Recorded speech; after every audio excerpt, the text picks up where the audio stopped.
Hey everyone, and welcome. Today we're diving into a topic that honestly explains so much about the world right outside your window: cultural diffusion. We're going to see how the movement of people and ideas throughout history literally drew the map we see today. So let's get into it. Have you ever really stopped to think about that? Or why English is spoken fluently in countries thousands of miles from England? These aren't just little fun facts or historical accidents. No, they're clues. They are the living, breathing results of massive historical forces that have been playing out for centuries. If you look at a map of all the world's languages, at first it just looks like a total mess. But it's not. It's more like a giant patchwork quilt, and every single patch, every single thread, was stitched together by a specific historical event. The patterns are anything but random. The real question is, who were the weavers? To figure that out, we've got to look under the hood at the engines that drove all this change. We're talking about the huge, powerful forces that literally pushed and pulled cultures across oceans and over continents, completely reshaping the world in the process. So the main idea we're working with here is cultural diffusion. And it's actually pretty simple. It's just the spread of, stuff.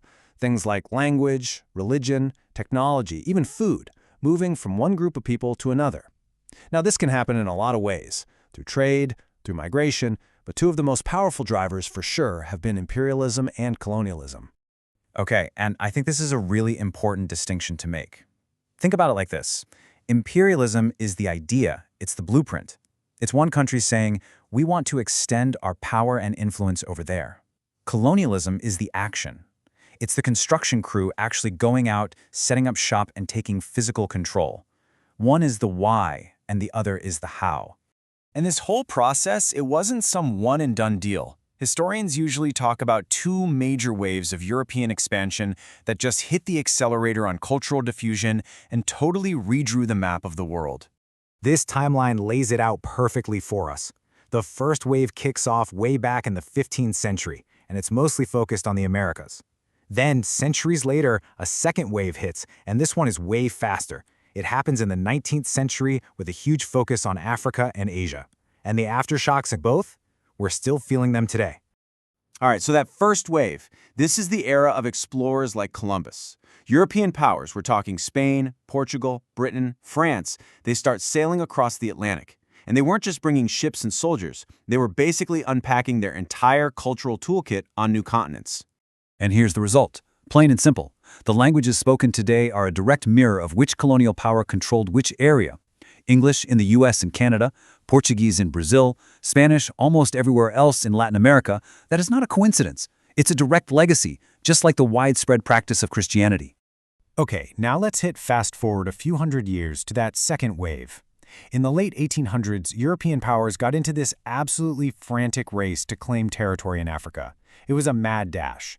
And in an incredibly short amount of time, almost the entire continent was carved up, which, as you can imagine, had huge cultural consequences.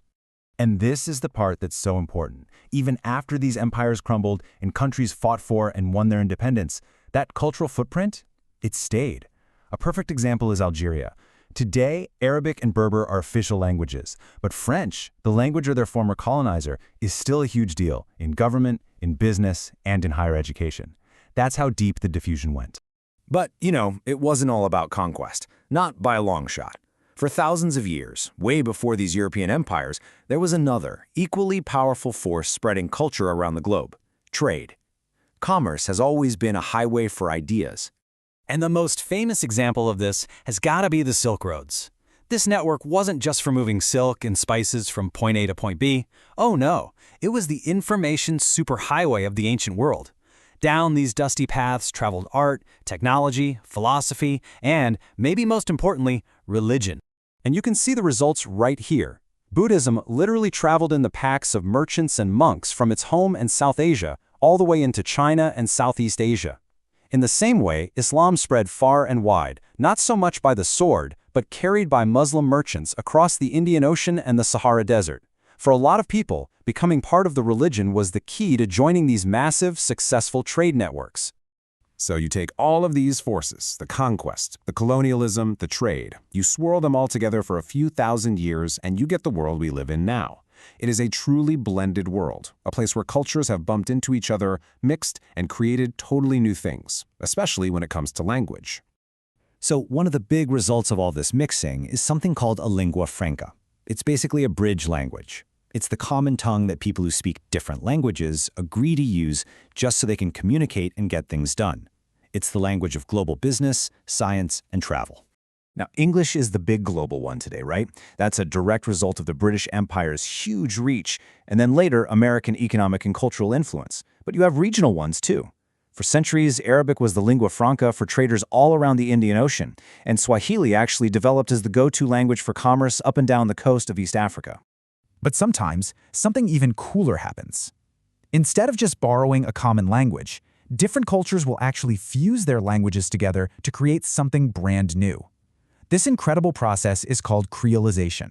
And these examples are just fascinating. Haitian Creole is this beautiful combination of West African grammar structures and French vocabulary. In South Africa, Afrikaans grew out of Dutch but mixed with a bunch of other local languages. And the key thing to remember is that these aren't broken versions of the original language. They are brand new, complete, distinct languages born from this incredible cultural mixing. So what's the big takeaway here? It's pretty simple, really. The world around us, the words we use, the foods we eat, the ideas we believe in, it isn't static. It's the living result of centuries of movement, of collision, and of creation. The patterns we see today are really just the echoes of the past. So next time you hear a word that sounds a little out of place, or you eat a dish that combines ingredients from opposite ends of the earth, just take a second. Think about the incredible, centuries-long journey it took to get to you. What echoes of history can you hear all around you? Thanks so much for joining me.